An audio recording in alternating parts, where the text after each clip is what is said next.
10절 말씀까지 봉독을 하겠습니다. 1절 광야 서편으로 인도하여 하나님의 산 호렙에 이르매 여호와의 사자가 떨기나무 불꽃 가운데서 그에게 나타나시니라. 그가 보니 떨기나무에 불이 붙었으나 사라지지 아니하는지라. 이에 가로되 내가 돌이켜 가서 이 큰 광경을 보리라. 떨기나무가 어찌하여 타지 아니하는고 하는 동시에 여호와께서 그가 보려고 돌이켜 오는 것을 보신지라.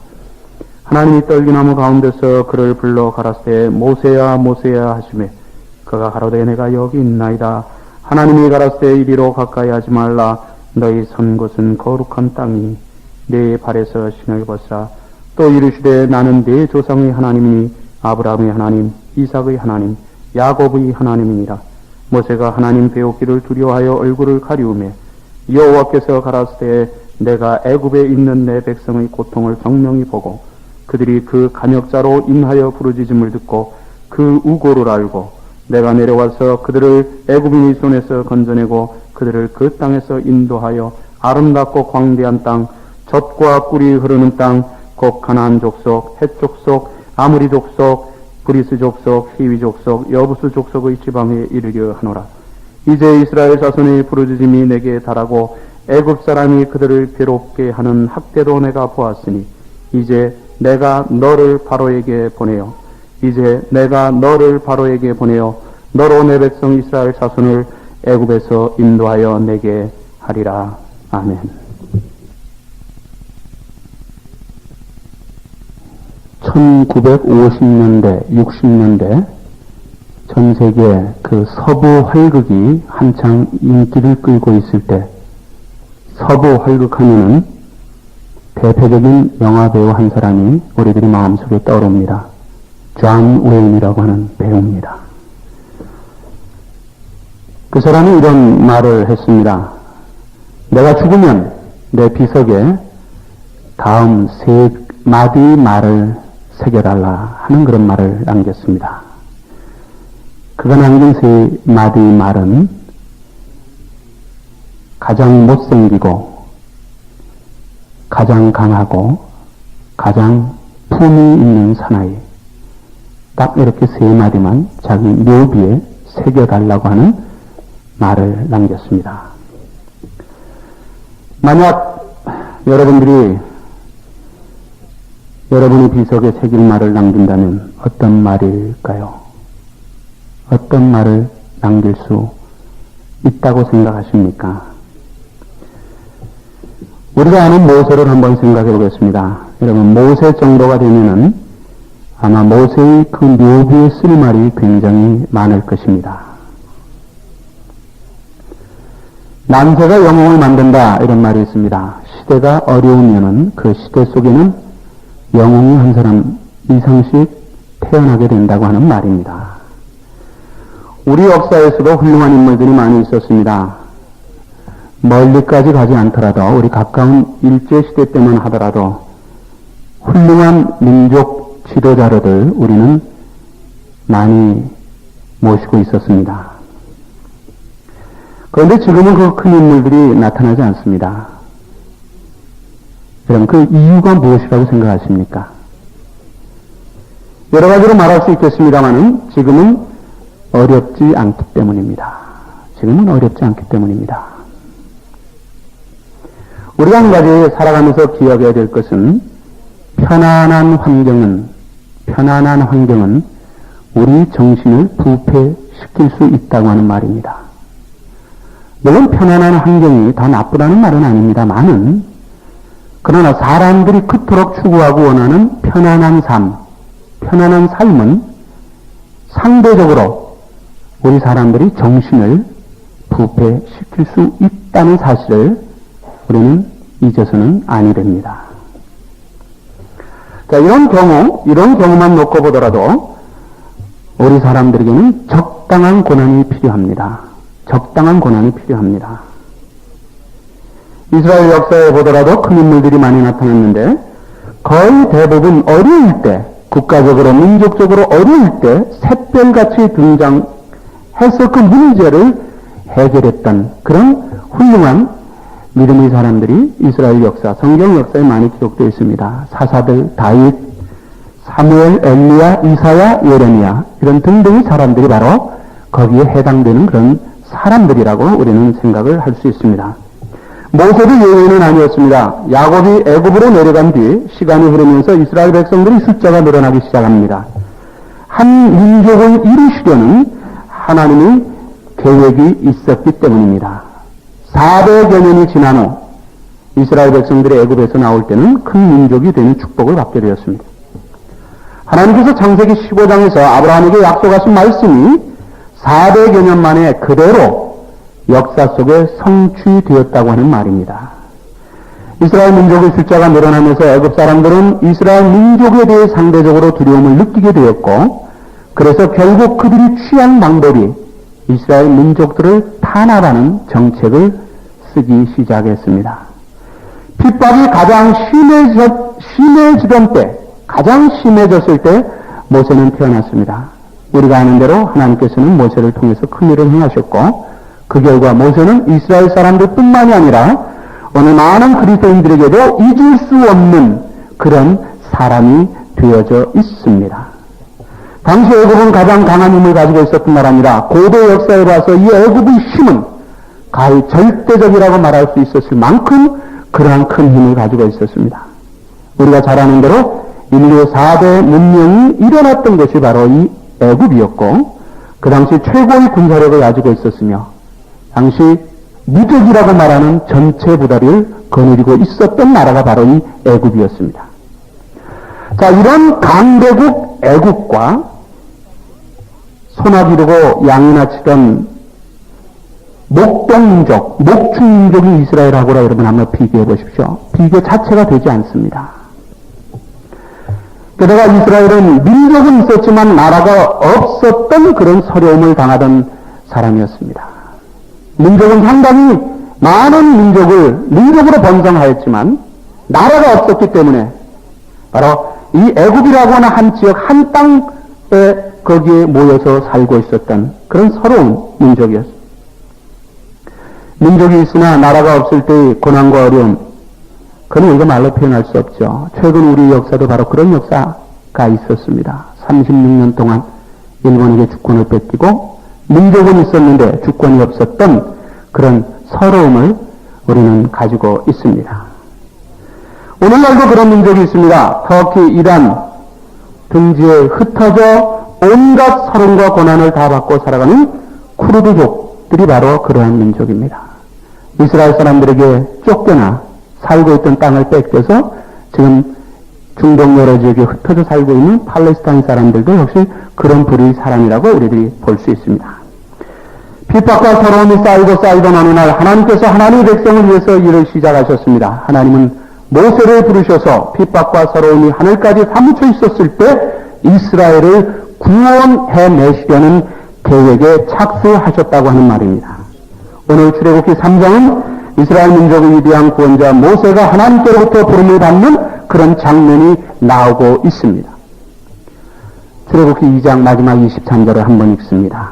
거기 이런 말씀이 있습니다. 여러 해 후에 애굽 왕은 죽었고 이스라엘 자손은 고역으로 인하여 탄식하며 부르짖으니 그 고역으로 인하여 부르짖는 소리가 하나님께 상달한지라 하나님이 그 고통 소리를 들으시고 아브라함과 이삭과 야곱에게 세운 그 언약을 지어가사 이스라엘 자손을 권념 돌보아 보살펴 주셨더라, 굽어 살펴 주셨더라 하는 그런 말씀이 있습니다. 고난이 우리들에게 필요한 이유가 있습니다. 세상에 고난을 좋아하는 사람이 있겠습니까마는, 그러나 우리들이 원치 않는다고 해도 우리들에게 필요한 부분이 있습니다. 그것은 우리를 낮아지게 겸손하게 만들어서 하나님만 바라보게 만드는 것이 바로 고난이기 때문입니다. 고난의 과정을 겪은 사람하고 고난의 과정을 겪지 않은 사람하고 인생을 보는 눈은 자체가 다릅니다. 그렇기 때문에 물론 심한 고생은 우리들에게 좋지 않은 영향을 끼칠 수도 있지만 적당한 고난은 우리들에게 필요합니다. 그렇기 때문에 하나님께서는 그토록 사랑하셨던 당신의 백성 이스라엘 백성들에게 고난을 허락하신 이유가 바로 더 낮아지고 겸손해서 온전히 하나님만을 바라보게 하려는 계획이 있었던 것이라는 우리 사실을 알아야 합니다. 이렇게 심한 고통을 당하고 있을 때 모세의 출생은 불과 같은 출생이었고 새 역사와 시작됨을 알려주는 중요한 사건이었습니다. 오늘 본문 3장을 통해서 모세가 하나님께로부터 부름을 받을 때의 그런 교훈을 같이 한번 살펴보도록 하겠습니다. 먼저 1절을 봅니다. 1절에 보면은 모세는 그의 장인 이들을 양치는 목자로 나옵니다. 그 전에 모세는 어떤 신분이었습니까? 비록 양자이기는 해도 출생 당시 애굽의 공주였던 하셉수트의 양자였습니다. 물론 성경에는 바로의 공주라는 말만 나옵니다만 일반 역사에 보면은 하셉수트라고 하는 그런 공주였는데 그 공주가 나일강에 떠나려오던 모세를 자기 양자로 입적을 시킵니다. 애굽의 왕국에서 40년을 지냈습니다. 히브리 민족이었습니다. 종살이를 하던 히브리 민족과는 그러나 완전히 다른 삶을 살던 모세였습니다. 히브리 민족은 고센을 중심으로 한 그 지역에서 참 고통 속에서 살아갔지만 그러나 모세는 히브리족이면서도 왕궁에서 40여 년 동안 풍요로운 삶을 살았습니다. 애굽의 모든 지식과 문화에 물들어 살던 모세였습니다. 그러던 그에게 어느 너무나도 큰 변화가 하루아침에 일어난 것입니다. 물론 자기 실수였기는 했지만 애굽의 왕자의 자리에서 미디안 광야의 목동의 자리로 떨어져 버립니다. 창세기 46장 34절에 보면은 그 당시 애굽의 총리되셨던 요셉은 자기 아버지 야곱에게 이렇게 말합니다. 애굽 사람들은 목축을 가증히 여긴다. 목축업을 아주 멸시한다고 하는 그런 말입니다. 40여 년을 애굽의 왕국에서 살았던 모세가 이런 사실을 몰랐을 리가 없죠. 자기가 원해서 간 미디안이 아니고 어쩔 수 없이 도망간, 쫓겨간 그런 미디안이었습니다. 미디안 광야에서 모세는 40여 년간을 애굽 사람들이 그토록 무시하고 가증히 여기는 목동이라는 신분 속에서 살아야만 했다고 하는 말입니다. 여러분, 여기서 우리가 얻어야 될 중요한 교훈이 하나 있습니다. 하나님께서는 쓰시기 전에 훈련시킨다고 하는 말입니다. 하나님은 쓰시기 전에 훈련시키신다 하는 말입니다. 애굽이 옷을 입은 그 상태에서는 하나님의 쓰임을 받을 수가 없다고 하는 말입니다. 그렇기 때문에 하나님께서는 40년 동안 입고 있었던 애굽의 옷을 40년 동안 미디안 광야에서 철저하게 벗겨내셨다고 하는 말이에요. 여러분, 이스라엘 백성들은 어떻습니까? 이스라엘이라고 하는 말의 뜻은 하나님의 왕자라고 하는 뜻입니다. 그런데 400년 동안 이방 민족 밑에서 고통을 당하게 하셨습니다. 해당하셨습니다. 광야에서 불순종하는 그 백성들을 또 40년을 훈련을 시킵니다. 그리고 가나안에 입성을 시키셨는데 그 뒤 이스라엘의 역사가 어떻습니까? 7년 동안 불순종하는 그들의 역사였습니다. 자, 이렇게 하나님으로부터 철저한 훈련을 받았는데도 불구하고 이스라엘 사람들이 하나님에 대한 태도가 그랬다면 여러분, 그 훈련을 시키지 않았을 때 그들이 어떻게 되었을까요? 하나님은 모세의 옷만 벗기신 것이 아니죠. 애굽에서의 생각까지도 완전히 바꾸셨습니다. 하나님은 훈련된 사람을 쓰십니다. 그래서 제가 항상 말씀드립니다만 내가 하나님의 일을 한다고 하는 그 말하고 하나님은 우리를 쓰신다는 말하고는 전혀 다른 말입니다. 사람들이 이것을 혼돈해요. 내가 하나님의 일을 하면, 교회를 섬기면 하나님이 나를 쓰고 계신다고 착각을 하는데 여러분, 그렇지 않아요. 내가 하나님의 일을 한다는 것하고 하나님이 나를 쓰신다는 것하고는 전혀 완전히 별개의 사실이라는 것을 우리는 꼭 기억해야 합니다. 여러분, 하나님은 훈련되지 않은 사람을 쓰지 않습니다. 그리고 하나님을 쓰시기 전에는 바로 이 모세와 같이 철저하게 훈련을 시킨 다음에 세상의 모든 것을 완전히 벗겨놓으신 다음에 그를 쓰신다고 하는 사실, 우리는 꼭 기억을 하시기 바랍니다. 바울도 그렇지 않습니까? 바울이 얼마나 훌륭했던 자리에 있었던 사람입니까? 그에게 있었던 지식, 그에게 있었던 신분, 명예, 권력. 그런데 하나님이 다메섹 도성에서 그를 부르시고 아라비아 사막에서 3년간 훈련을 시키십니다. 여러분, 우리는 가끔 무식했던 베드로 이런 말들 합니다. 그렇죠? 무식했던 베드로, 어부 출신이 베드로. 그러나 예수님을 만나기 전에 자연인의 상태에 있었을 때 베드로는 무식했는지 모르겠어요. 그러나 여러분, 예수님으로부터 3년 훈련 받은 후에 베드로는 여러분, 결코 무식한 베드로가 아닙니다. 무식한 베드로가 아니에요.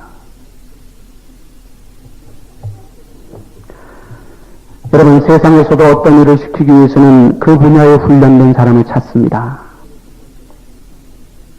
마찬가지로 하나님께서도 하나님이 그 영원한 일을 위해서는 훈련된 사람을 쓰신다고 하는 말입니다. 오늘 훈련되지 않은 그 사람들이 하나님의 일을 감당한다고 하는 그 문제 때문에 얼마나 많은 문제가 교회 안에 일어납니까? 여러분, 우리가 하나님의 일을 하기 전에 훈련을 받아야 하며, 또 우리가 하나님의 일을 하고 있는 한 우리는 스스로 우리 자신을 훈련해야 된다고 하는 말이에요. 세상의 생각, 경험, 전통, 지식, 그것을 가지고는 하나님의 일을 할 수가 없다고 하는 말입니다. 전에 한번 말씀드렸습니다. 교회는 영적인 조직, 교회는 신앙적인 조직이에요. 여러분, 국가라고 하는 조직에는 정치 원리가 있습니다. 그래서 정치가들이 정치 원리에 따라서 그 국가라고 하는 거대한 조직을 움직입니다. 회사에는 경제 원리가 있어요. 학교에는 교육 원리가 있습니다. 교회는 영적 원리가 있다는 말입니다. 그런데 오늘날 많은 사람들이 세상의 그런 원리를 가지고 교회에 들어와서 교회를 움직이려고 하니까 교회가 시끄러운 거예요, 여러분. 교회는 무엇에 의해서 움직여야 됩니까? 영적 원리입니다. 하나님의 원리예요. 성경적인 방법으로 이 교회가 움직여져야 된다고 하는 말이에요. 세상 것 가지고는 여러분, 절대 교회를 움직여서도 안 되고 움직일 수도 없다고 하는 말입니다.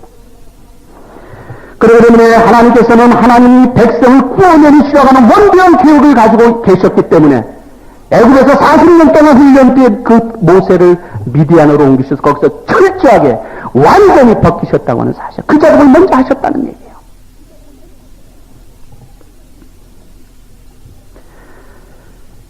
하나님의 일을 하고 하나님께 쓰임받기 위해서는 우리 생각까지 하나님 식으로 바꾸지 않으면 안 됩니다.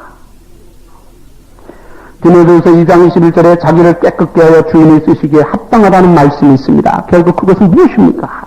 자기 훈련의 중요함과 자기 훈련의 필요함을 거기서 말씀해 주고 있습니다. 하나님은 모세를 구원자로 쓰시기 위해서 애굽의 것을 철저히 벗겨내셨습니다.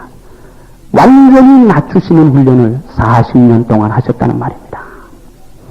그 다음에 2절에 봅니다. 2절에 보면 하나님의 사자가 딸기나무 불꽃 가운데 나타나십니다. 가시덤불의 기적을 통해서 하나님은 전능자, 창조자이심을 거기서 우리들에게 보여줍니다. 나무에 불이 붙으면 타야 합니다. 그렇죠? 타면은 재가 돼야 합니다. 재가 되면 사그러져야 합니다. 여러분, 이건 우리 상식이에요. 자연의 질서입니다. 그런데 오늘 본문은 그것을 보여주지 않습니다. 전혀 다른 것을 보여주고 있어요. 불이 붙었는데도 타지 않고 타는데도 죄가 되지 않습니다. 사그러지지 않습니다. 무엇을 말합니까? 하나님께서는 경우에 따라서 우리가 가지고 있는 지식, 경험, 상식 등을 뛰어넘어서 하나님의 방법으로 역사하실 때가 있다고 하는 말입니다. 하나님만이 행하실 수 있는 창조주로서의 기적, 그것이 오늘 본문에 나오고 있습니다. 사람들이 어리석음이 있습니다. 자기의 지식, 자기 경험, 자기 상식으로 하나님을 이해하려고 하는 것입니다. 여러분, 우리가 이해할 수 있고 우리가 설명할 수 있다면 그분은 그 이상, 그 순간부터 하나님이 아니라고 하는 거예요. 무슨 이해가 되십니까? 내가 여러분들에게 다 설명을 할 수 있고 여러분들이 다 이해를 할 수 있는 그 하나님이라면 그 하나님은 세상을 창조하시고 우리 생명의 주관자가 되신 그 하나님이 아니라는 겁니다. 이게 하나님과 우리 모습이에요. 그런데 오늘 얼마나 많은 사람들이 그 하나님을 이해하려고, 하나님을 설명하려고 덤벼듭니까? 하나님을 우리 지식, 우리 경험, 우리 상식으로 이해하려고 하는 것은 조그마한 컵 하나에다가 바닷물을 다 담겠다고 덤벼드는 것 이상으로 어리석은 행동이라고 하는 사실이에요. 그렇기 때문에 하나님은 이해시키거나 설명하는 것이 아닙니다. 하나님은 믿는 거예요. 믿음이 우리들이 가지고 있는 이해나 지식이나 상식보다 위대하다는 이유가 바로 여기서 나오는 거예요. 지식으로는 설명되지 않는 그 하나님이 믿음으로는 완전히 이해된다고 하는 사실이에요. 여러분, 그리스도인들의 능력이 바로 여기서 나오는 거예요. 여러분, 절대 하나님을 이해시키려거나 하나님을 설명하려고 하지 마십시오. 하나님은 우리의 지식, 우리 경험, 우리의 상식을 통해서 역사하실 때도 있지만 경우에 따라서는 이것을 완전히 초월해서 뛰어넘어서 역사하실 때도 있습니다. 오늘 본문의 사건과 같은 사건. 여러분이 가시덤불 그 기적은 또 한 가지 상징적인 영적인 교훈을 우리들에게 줍니다. 가시덤불은 노예 생활을 하던 이스라엘의 모습이라고 할 수 있다면 불이 타고 있는 모습은 노예 생활을 하던 그 이스라엘의 하나님의 능력이 함께 한다고 하는 사실, 그것을 우리들에게 보여주고 있다고 우리는 볼 수 있습니다. 또 한 가지 여기에 대한 교훈이 있습니다. 불이 타면서도 사라지지 않는 것처럼 애굽의 모든 핍박을 받는 이스라엘 민족이지만 결코 멸족되지 않는다는 말이에요. 여러분, 이스라엘 역사를 아십니까? 얼마나 많은 고난을 당했던 민족입니다. 강대국에 의해서 몇 번 멸망을 체험을 했던 그런 민족이에요. 그런데도 오늘날 하나님이 가시덤불 기적을 통해서 보여주신 그대로 바로 하나님이 아브라함이 약속하신 그 장소에 그대로 서 있지 않습니까? 하나님은 영원한 천국에 계시면서 동시에 우리와 함께 계시는 분입니다. 하나님은 우리 밖에 계시면서 우리 안에 우리와 함께 계시는 분이에요. 모세와 함께 하셨던 것처럼 오늘 우리와도 함께 하신다고 하는 사실입니다. 하나님은 가시나무 불꽃에서도 이 나무가 사라지지 않은 것처럼 예수 그리스도의 피값으로 구속하신 하나님의 백성들을 영원히 붙들고 계신다고 하는 교훈을 우리는 여기서 받을 수가 있습니다.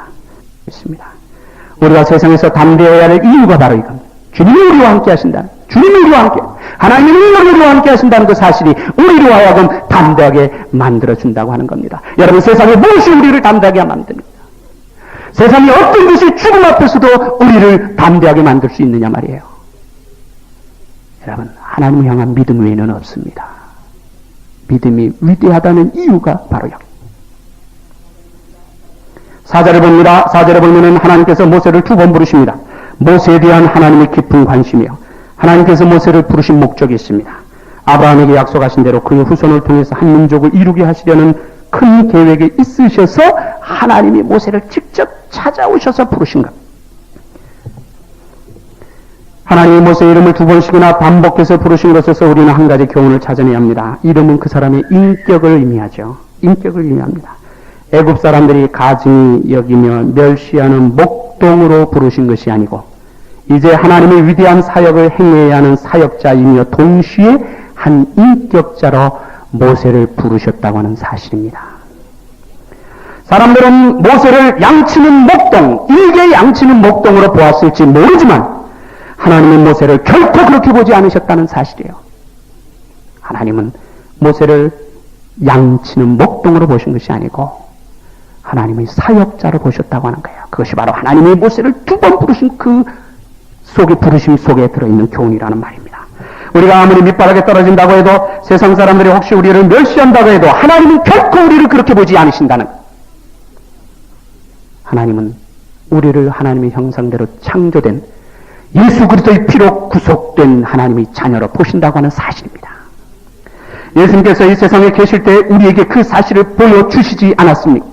당시 사회로부터 완전히 무시당하던 사람들을 예수님이 일부러 찾아가셔서 그들을 위로하시면서 세리와 죄인의 친구가 친히 되어 주셨던 사실입니다. 여러분, 어떻게 이것이 가능했습니까? 어떻게 이것이 가능했습니까? 그들이 죄인이라는 사실을 모르셨기 때문에 가능했을까요? 아니에요. 한 영혼 천하보다 더 귀한 영혼으로 대하셨기 때문입니다.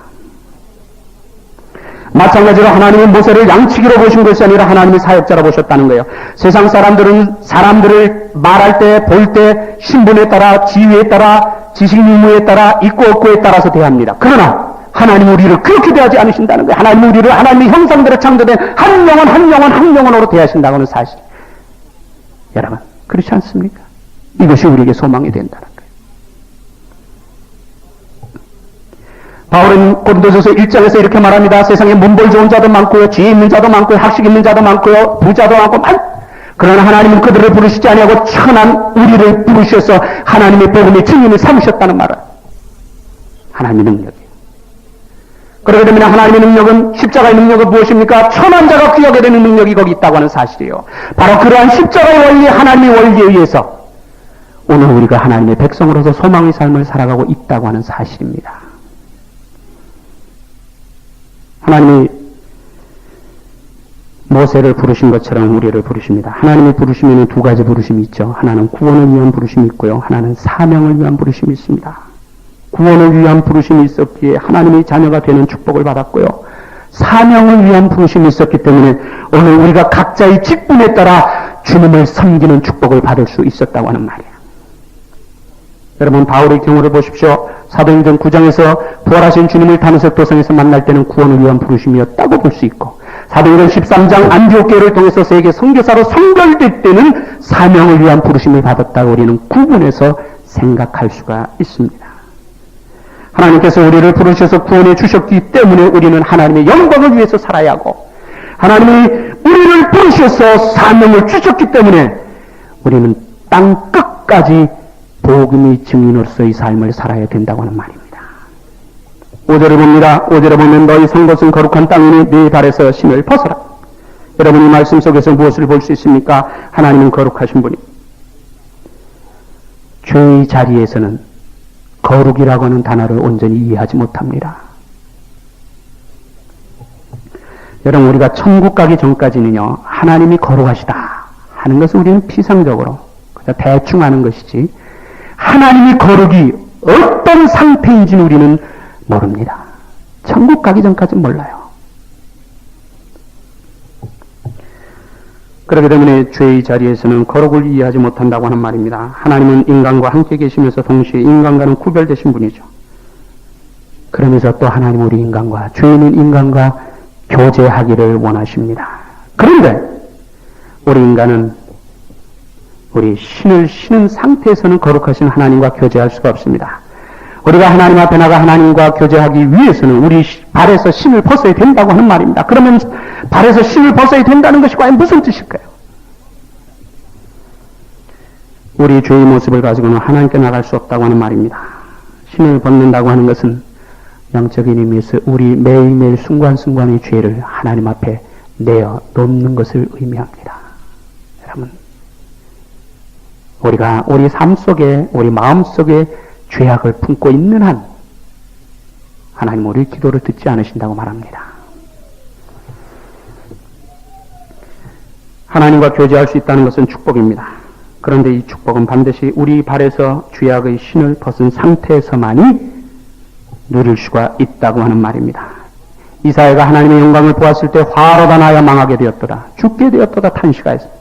다니엘이 그랬습니다. 에스겔이 그랬습니다. 사도 요한이 하나님의 영광을 체험했을 때 그들은 땅에 엎드러져 죽은 자 같이 되었다. 여러분, 이 말씀을 통해서 우리는 죄와 거룩의 의미를 좀 어렴풋이나마 이해할 수가 있다고 하는 말입니다. 하나님께서 예수 그리스도를 세상에 보내신 이유 중 하나도 우리가 죄인의 상태에서는 하나님께 나갈 수 없기 때문입니다. 그래서 예수 그리스도의 피로 우리 죄의 모습을 가려주심으로 우리는 담대하게 하나님께 나갈 수 있다고 하는 사실입니다. 너희 선 곳은 거룩한 땅이니 네 발에서 신발을 벗으라고 하는 말씀. 너희 선 곳은 거룩한 땅이 한다고 해서 이것을 우리는 장소적인 어떤 특정한 의미로 이해할 것이 아니라 이것은 하나님과의 관계의 의미로 우리는 이해합니다.